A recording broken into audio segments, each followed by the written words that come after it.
তো তোমাদের সাথে শেয়ার করেছিলাম, তখন থেকে ভিডিও বানাচ্ছে, এই পর্যন্ত প্রচুর ভিডিও বানিয়েছি, আর ভালো লাগছে না। এখন দেখো আমার অবস্থা। অ্যাকচুয়ালি লাফালাফি করলে, একটু নাচানাচি করলে তখন অবস্থা বিধ্বস্ত হয়ে যায়। বসে বসে জিনিস বানানো কোনো অবস্থাই হয় না। আমার চুলের অবস্থা ভীষণ খারাপ হয়ে গেছে।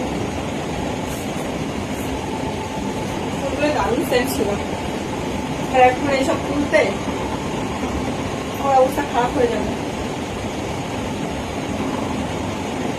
জানি ফ্যানের আওয়াজে একটুখানি শোষ আওয়াজ হচ্ছে, কিন্তু ছেলে ঘুমাচ্ছে, তোমরা একটুখানি অ্যাডজাস্ট করে দিও, কিছু করার কালকে ওর স্কুল নেই যেহেতু, মানে আমি ভেবেছিলাম আজকে তাড়াতাড়ি করে ঘুমিয়ে পড়বো, কিন্তু আর হলো না। ছেলে যেহেতু স্কুল নেই, আমি অনেকটা টাইম করে প্রথমে আবার ভেবেছি সকালবেলা ঘুমতে আগে পুজো দিয়ে দেবো, স্নান করে দেবো, সকাল বাস করে একবারে ঘুমাবো। এবার সবকিছু আস্তে আস্তে ঘুম করতে হবে। আর সব থেকে বড় কথা কি বলতো, আমি আগের দিন একটা ভিডিও পোস্ট করেছিলাম, তো সেখানে যতগুলো কমেন্ট এসছে তার অর্ধেকের বেশি এসছে বলছি তোমার বাড়ি কোথায়। আমার বাড়ি হচ্ছে রানাঘাট, রানাঘাট থেকে বর্গা লাইনে আসতে হয়। মানে সবার হচ্ছে একটাই কমেন্ট থাকে, লাইভে আসলে ইভেন সবসময় বলো তোমরা তোমার বাড়ি কোথায়। আমার বাড়ি হচ্ছে রানাঘাট, রানাঘাট থেকে বর্গা লাইনে আসতে হয়। এটাই এই যে লিপস্টিক তোলার সময় অসুস্থ লাগে কাজে, আমার ক্লিনজারের থেকেও নারকেল তেলটা বেশি পছন্দ হয় কিনতে। অবশ্য মুখে তো কিছুই লাগাইনি, ছিল আইলাইনার হালকা করে একটুখানি সীমানা নিয়েছিলাম, সেটাও লাগাইনি।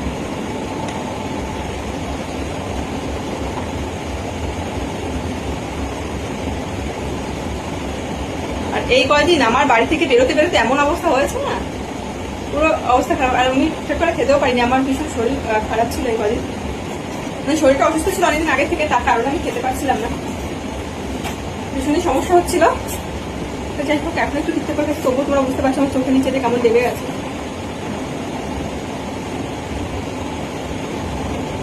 এবার একটু ফ্রেশ হয়ে রিল্যাক্স ঘুমাতে পারবো।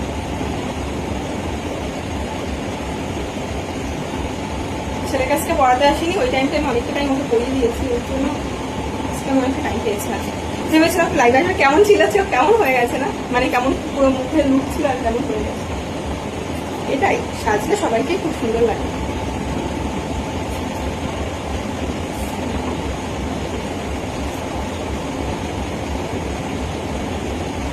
আর আমি এত বড় ঠিক করি না, আজকে একটু মোটা করে সিঁদুর পরেছিলাম, সুন্দর করে লাল শাড়ি, এই তসরের শাড়িটা পরেছিলাম ওর জন্য। আর মুখেও আমার হচ্ছে আলতা লেগে গেছে। এবার আমাকে কেমন লাগছে? আমার ছেলে এখন না ভীষণ চয়েস শিখে গেছে, মুখে কিছুই লাগাইনি, তোমরা দেখতে পারো কিছু উঠবে না মুখের থেকে, উঠলে নোংরা উঠতে পারে, আমি দেখাচ্ছি। তোমরা অনেকে বলো না বৌদি হচ্ছে তুমি অনেক মেকআপ করো, অনেক মেকআপ করো। মেকআপ বলতে মুখে আমি কিচ্ছু মাখি না, মুখে কিচ্ছু মাখি না। একই আমার ময়শ্চারাইজার ছিল, আমি কিচ্ছু মাখি না। কাজল করেছিলাম লিপস্টিক, আর কাজল গাছের আইলাইনার করেছিলাম লিপস্টিক, আর কিচ্ছু না। দেখো করে দেখাচ্ছি, কিচ্ছু ওঠেনি। আমার আলতা উঠেছে এই ভিতর থেকে আলতা এই পাশে, ওই আলতাটা এই সাইডে উঠে গেছে, তাছাড়া কিচ্ছু নেই আমার মধ্যে।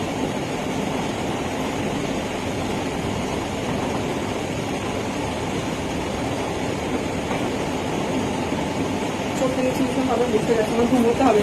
কালকে তোজো ওই বাড়িতে যাবে আর আমি রিল্যাক্সে ঘুমাবো। আমার মায়ের কাছে থাকা মানে তখন কোনো ব্যাপারই না, খাওয়া দাওয়া নেই। শাশুড়ি মায়ের কাছেও থাকে, কিন্তু শাশুড়ি মায়ের কথাও শোনে না, একটুও শোনে না।